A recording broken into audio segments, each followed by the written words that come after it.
Hello everyone, it's Zach Wagman. This is day 3, chapter 3. Keep it real, it's February 18th today. We missed a couple days. That doesn't mean I didn't read I've read the chapters every day. I just haven't posted them. It's been a busy little couple days. So I've at least done my part in reading. I've read myself, but here I am now posting them. So they're not in order. It went from a couple days. It's February 18th now, but I've read my chapters every day, and we're all the way up to day 5 and chapter 5. But for today, we're on chapter 3.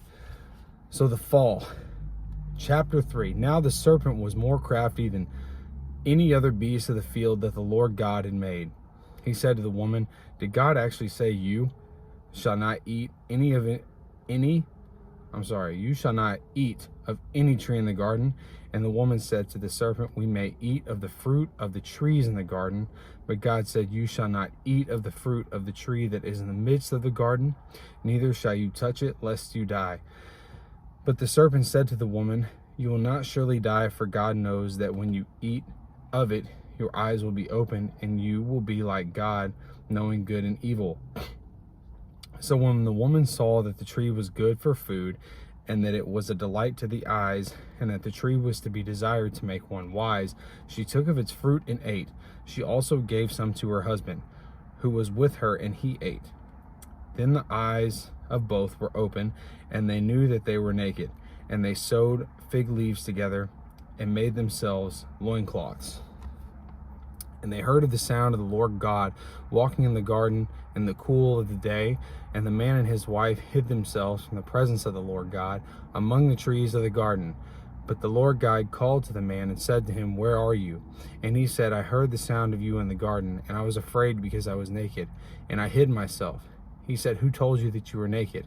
Have you eaten of the tree of which I commanded you not to eat?"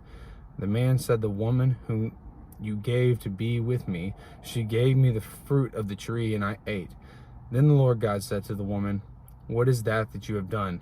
The woman said, "The serpent deceived me, and I ate." The Lord God said to the serpent, "Because you have done this, cursed are you above all livestock and above all beasts of the field. On your belly you shall go, and dust you shall eat all the days of your life. I will put enmity between you and the woman, and between your offspring and her offspring. He shall bruise your head, and you shall bruise his heel." To the woman he said, "I will surely multiply your pain and childbearing. In pain you shall bring forth children. Your desire shall be contrary to your husband, but he shall rule over you."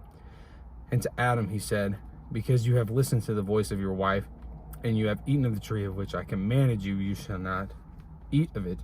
Cursed is the ground because of you. In pain you shall eat of it all the days of your life. Thorns and thistles it shall bring forth for you, and you shall eat the plants of the field by the sweat of your face. And you shall eat bread till you return to the ground, for out of it you were taken, for you are dust, and to dust you shall return." The man called his wife's name Eve, because she was the mother of all living. And the Lord God made for Adam and for his wife garments of skins and clothed them. Then the Lord God said, "Behold, the man has become like one of us in the knowing good and evil. Now lest he reach out of his hand and also take of the tree of life and eat and live forever." Therefore the Lord God sent him out of the Garden of Eden to work the ground from which he was taken. He drove out the man, and at the east of the Garden of Eden, he placed the cherubim and a flaming sword that turned every way to guard the way to the tree of life. That is the end of chapter 3 on this day 3, February 18th. Have a good day, and I will see you on the next video where we'll start with chapter 4.